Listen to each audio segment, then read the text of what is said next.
Yang saya hormati, Ibu Apriani Riyanti selaku dosen pengampu mata kuliah Bahasa Indonesia.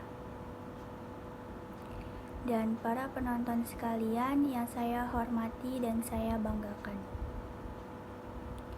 Perkenalkan, nama saya Selvinur Oktavia Effendi dari Program Studi Keperawatan Universitas Binawan dengan NIM 0122111126. Pada kesempatan kali ini, izinkan saya untuk menyampaikan pidato mengenai bullying. Kata bullying tentunya sudah tidak asing lagi untuk kita dengar. Karena zaman sekarang, perilaku bullying sudah banyak sekali di kalangan remaja.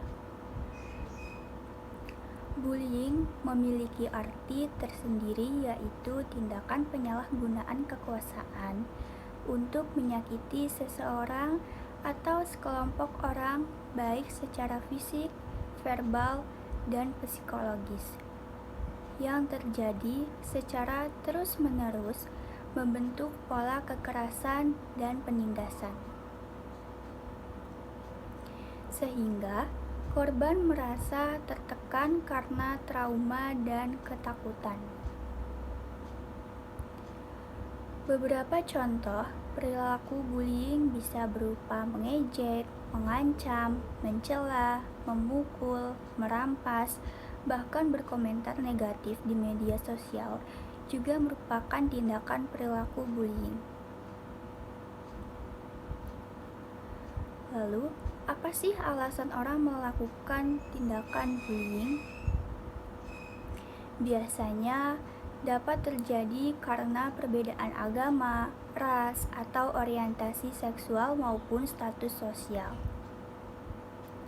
Banyak sekali contoh bullying yang terjadi di lingkungan sekolah.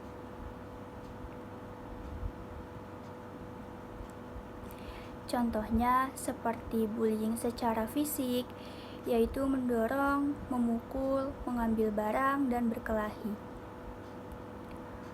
Yang kedua, bullying secara verbal, yaitu mengolok-olok, mengancam, atau memberikan komentar negatif.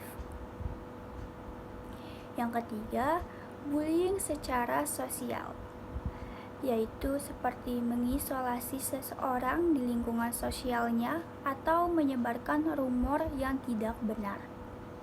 Dan yang terakhir, yaitu cyberbullying, atau tindakan yang dilakukan di media sosial atau internet, seperti mengirim pesan yang tidak sopan, mengunggah foto atau video yang memalukan, atau menyebar informasi pribadi secara tidak benar.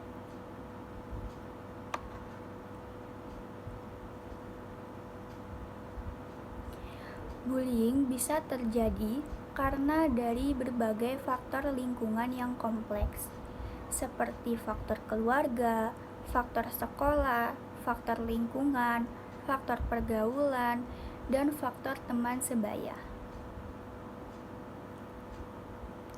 Tindakan bullying juga merupakan bentuk penindasan atau perisakan, baik itu secara verbal maupun non-verbal, yang dilakukan satu orang atau kelompok yang lebih kuat kepada orang lain, atau yang bisa disebut dengan orang yang lemah. Tindakan bullying juga bisa menyebabkan mental seseorang terganggu dan drop. Bahkan, banyak sekali zaman sekarang kasus yang menyebabkan korban depresi atau bunuh diri karena tidak tahan diperlakukan seperti itu. Lalu, mengapa sih orang melakukan aksi bullying? Biasanya, hal ini terjadi karena masalah yang memicu pelaku bullying merasa tersindir, sehingga pelaku tidak terima dan akhirnya melakukan bullying terhadap korban. Salah satu contoh yang biasanya banyak dilakukan tindakan bullying seperti di sekolah. Bentuk umumnya yang biasa terjadi di sekolah yaitu seperti lecehan verbal, ejekan, atau godaan.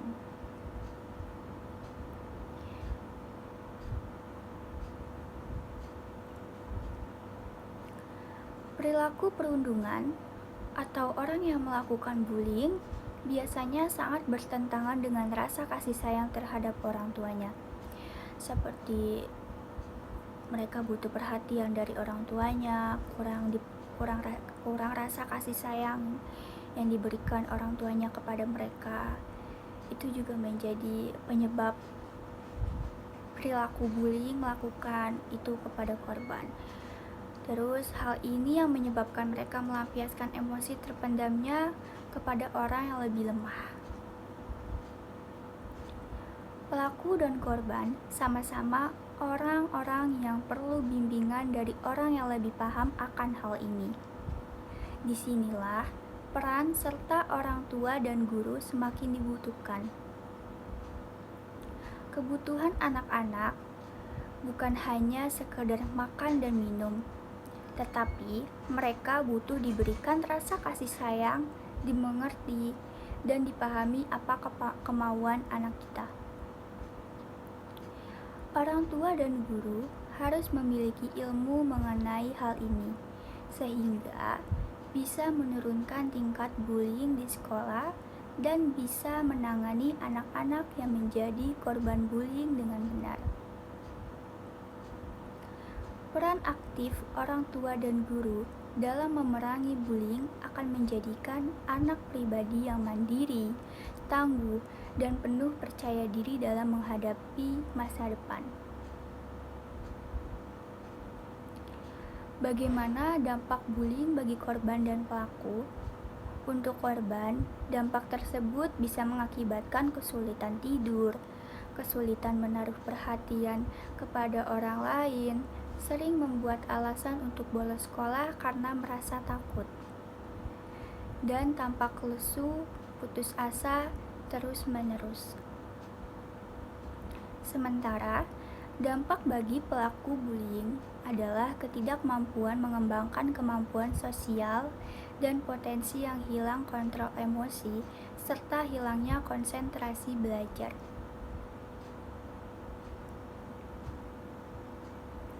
Lantas, bagaimana cara mencegah agar bullying tidak terjadi di sekolah? Perilaku bullying dapat dicegah melalui kesadaran diri kita sendiri dengan cara membangun konsep diri yang baik, dukung minat bakat anak, tumbuh rasa empati, tumbuhkan rasa kepercayaan diri, dan yang terakhir, jangan terpancing untuk melawan dan laporkan pada pihak yang berwenang.